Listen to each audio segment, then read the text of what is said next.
Well, hey everybody, Dr. Scott U-Haul here. Thanks for getting involved with our virtual coffee chat here. I'm talking about combating battle fatigue. Today we're going to talk about practicing wellness and how to balance this combat and battle fatigue. So we're going to go ahead and get right into it. Get into the next screen. There we go. All right, we're going to today, like I said, today we're going to talk about kind of like work-life balance. We're going to summarize the things that we've talked about in the last few weeks with this combating battle fatigue series. So healthful nutrition, enjoying the outdoors, getting good sleep, managing stress, and then developing a life-work balance. Because again, if you get too much distress in your life and you don't have fun, use stressful things, distress can lead to chronic disease. And that's what this combating battle fatigue program is all about. So we're getting ready for our quarter hour of wellness power. And if you have any questions or comments, please put that in the chat session and we'll talk about that at the end of the program. And as usual, I want to say thank you to Kangaroo Coffee for being our sponsor in the virtual coffee chats. It's been great. And go out and get yourself a cup of Joe. But real quick, I've mentioned this before, but I do want to make sure I mention it every time. But there is a difference between a medical doctor, an MD, and a DO, and myself, a doctor of philosophy and health education. Medical doctors, they take care of people after diagnosis of injury or illness. They use pharmaceutical medicines and kind of tertiary care appointments and so on to help manage people's health. Whereas I'm really on the other side of that coin. I talk about behavior and lifestyle change so that you can manage stress in an appropriate way, eat well, so that you don't get these chronic diseases that are ravaging the United States of America right now. So with that, as usual, we got our disclaimer coming in. And today we'll mention that disclaimer. And we are talking about getting the outdoors. So if you haven't seen a medical doctor to get an annual physical, or you just talked to him lately, make sure that you do that. If you're on our health insurance, you can get that annual physical at our Care Here clinic at no charge. And like I said, just make sure that you do that because you want to get out in the outdoors and not hurt yourself.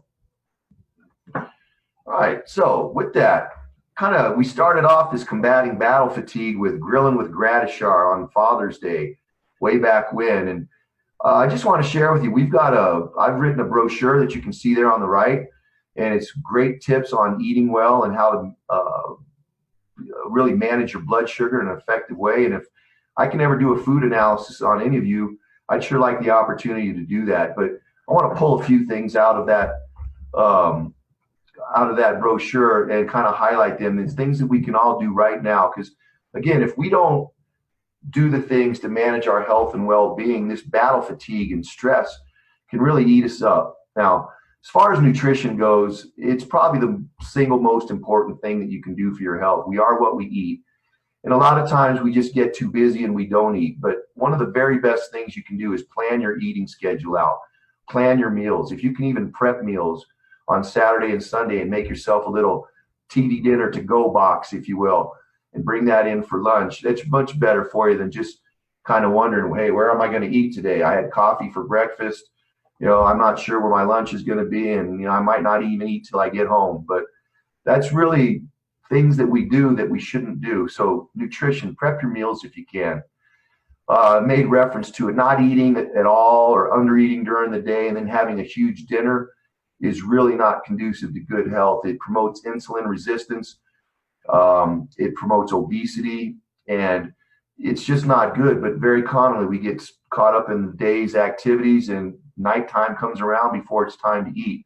I think that's kind of where the wives' tale comes up, that you shouldn't eat after 6 o'clock. And there's some truth to that. But if you eat during the day, you can eat after 6 o'clock and it's not going to mess with your health.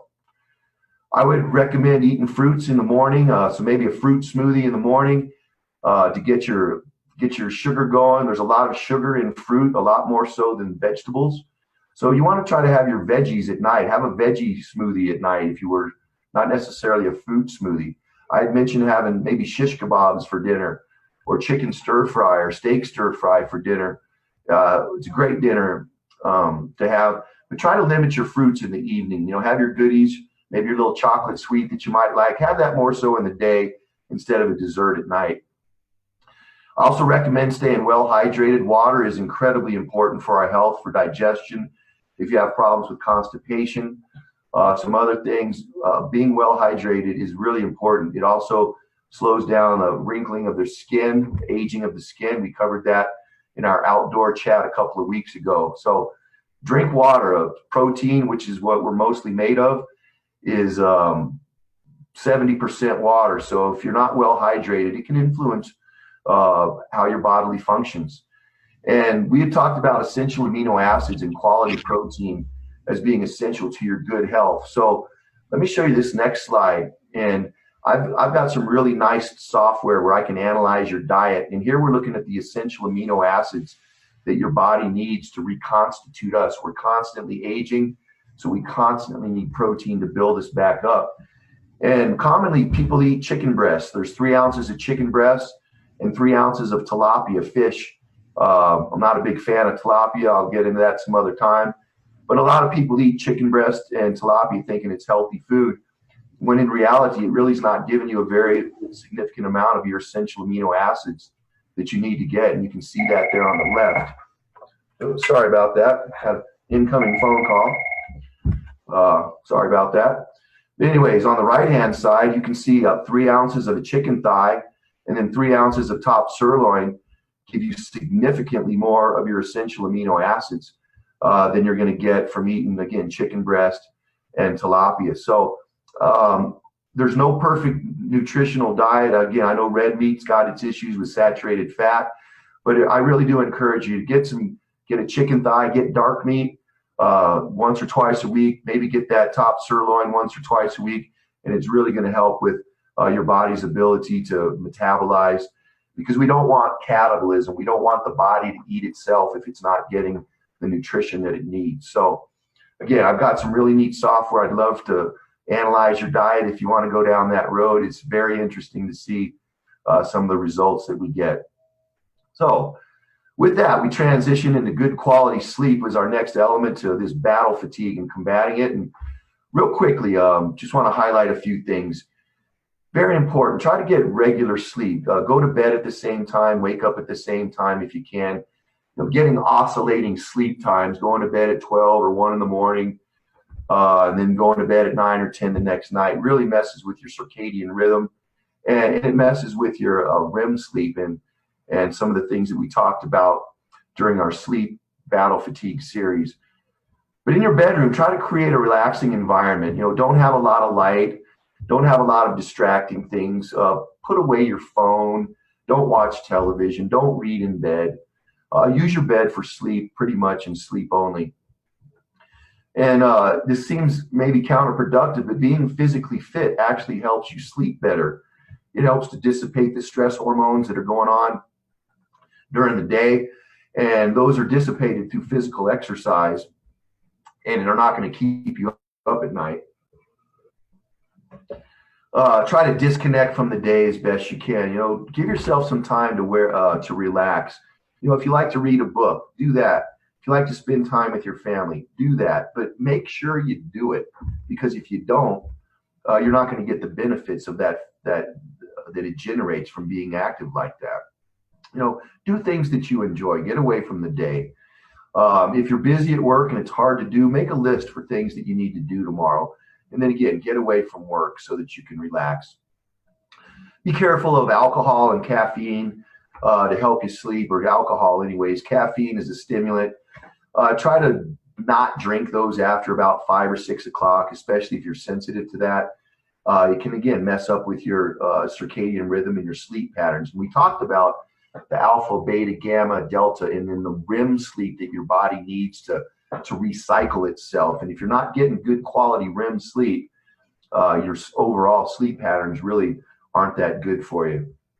So just keep that in mind. And again, we've got programs for any of these things. If you're having a hard time sleeping, we can help you with that. If you're not having to understand stress management and some of the things that are going on, we can help you with that. If there's not enough time in the day, we've got a program for that. So get in touch with me, and let's start to put wellness into our day-to-day life so that the wellness behaviors can start to offset that distress that we talked about so often in the stress management series. Now, talking about the outdoors, man, we've got a great website, Colorado State Parks and Wildlife. We've mentioned about how just getting out in the outdoors is really, really good for your health. And let me see if I can scroll down a little bit, but it's kind of cool. The elks, they've got face masks on themselves. So the elks out there are practicing social distancing. So I thought that was kind of funny. So, but on this website, you can go boating, fishing, camping, motorized recreation. You can look at wildlife, and all of this stuff is right there at the touch of your finger. So I encourage you, get outside, go do stuff with your family, get outdoors. Colorado is one of the most beautiful states in the whole union. So get out and enjoy that. You can sign up and do those things right here on this website. And like I said, we're going to do something a little different next time. In addition to the survey, we're actually going to send you this PowerPoint presentation and a whole bunch of links to these things that we're talking about, but can only touch on during the coffee chat today. So expect that. I think that's going to be kind of neat, something that we'll add on. So let me get out of this this particular email. Here we go. There we go. A couple other places you might not be aware of, but Mesa Verde National Park is a really cool place where Native Americans in the Freeman were down in the southwest part of Colorado. It's very cool. The Colorado Trail is you're actually walking along the Continental Divide from Denver all the way down to Durango. So if you like the outdoors, that's fun. And we've been plugging the trails in Trailblazers all the time. So a lot of good fun. Get out and enjoy the outdoors. It's really good for your health. And then combating battle fatigue. We segued into stress management. And Lisa Camarillo took us through some breathing exercises last week. She told us about yoga in the park, and that'll be a link that we'll have for you. You can see that on Saturdays from 8 a.m. to 9 a.m. She's the GM of our Toyota of Trinidad store, and she's a certified yoga instructor. You can take us through this. The one thing I want to talk about real quick, let's take a real quick quiz on some stress management. You see this popped up.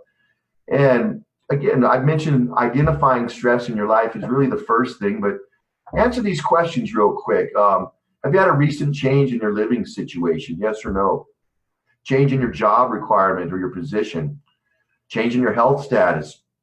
Hopefully you haven't gotten COVID or gotten the flu or something like that. Now answer these questions for me, and we'll give you about another 30 seconds to answer them. And if you answer yes to these, really, there might be some stress in your life, and try to identify that. And then once you can identify that, then we can come up with ways to deal with that. An unruly roommate, or maybe you just don't have time to yourself. These are all things that once you identify them, then you can go out and come up with an objective way to handle that. And like I said, distress is coming at us all the time. We want to take distress and turn it into eustress. And we can do that through wellness behavior and practicing the mindfulness and all those things that we talked about. So it looks like we got some results here. We got 12 votes, a couple changes in living situation, job requirements, changes in health status, financial changes have gone on. That can be stressful. I'm familiar with financial stress. So again, thanks for putting that in there. And we can, like I said, we've got programs can help with any of these kinds of things, and want to make sure that they're available to you. So with that, let's kind of continue on with our presentation and summarize everything up. Kind of finding life balance and work balance. Find this happy medium. And I'd like to go through a couple of things. And as I said, we have to actually do them. We can't know them. We can't think about them. We actually have to make time and do them. And I would encourage you to find some time for yourself, because you're your best advocate for your own health and well-being. Practice the things that we just discussed, the getting out, eating better, mindfulness, all of these things we can do and we can get better at. It's not a light switch that just comes off and on, but by practicing these things, we can get better at it. And wellness behaviors can overtake the stress management and the distressful triggers that we have in our life. Make time for your family. Make time to do fun things. Get on that Colorado Parks and Wildlife, saying, go out and go camping. A lot of people have talked about fly fishing and doing that. Get out and do stuff that you enjoy. And leave work at home or leave work at work, or at least the best you can. Try to limit your emails, your phone activities. Put that stuff away. It's going to be there when you get back. If you have to make a to-do list for things so that it helps you relax, go ahead and do that. It's quite okay. I have a hard time with learning how to say no, but saying no in a respectful manner is good for you. Laugh at yourself. We talked about this with mindfulness. If you mess up, instead of getting mad at yourself, kind of giggle at yourself. Or if someone says something maybe obnoxious to you, kind of let it roll off your shoulders and kind of giggle at it, because life's too short to be this serious about it. But the reality is, and I'm harping on this, folks, be selfish. If you don't take care of yourself, who's going to take care of you? We only have one shot at this thing called life, and I want everyone's health and wellness to be good in their 50s and 60s. I don't want you to have chronic disease in your 40s and 50s, and there's a lot of that going on in America right now. So make time for yourself. You're the most important person in your life. And yes, I did say that. There's other people in there, but you got to take care of you. So with that, we got a great program tomorrow. We got the Trailblazers Rock On get together tomorrow night from 5 to 8. You can also still log on virtually if you can't make it. Randy Gradishar is going to be down there. We're going to be having a lot of cool giveaways. We're going to have some musical playing by Will's Dillender's younger brother. I might even break out a guitar, do some sofa killing, and have some fun times. But join us for the Trailblazers tomorrow if you can. And then next week, we're going to start a brand new series. We've had a lot of people ask questions about in the chat room about sugar versus sweeteners, intermittent fasting, plant-based diets, supplements, food for weight loss. In fact, about 80% of what you all have been asking about is nutrition-based.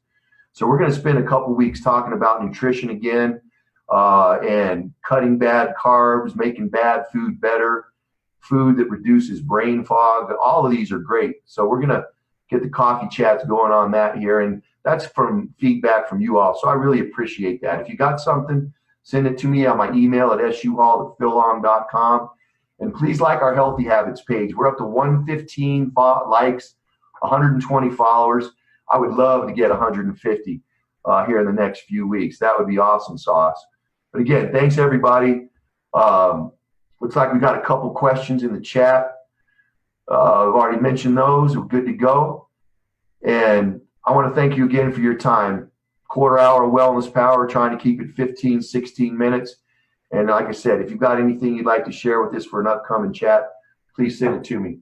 God bless everybody. Take care. We'll see you next Tuesday.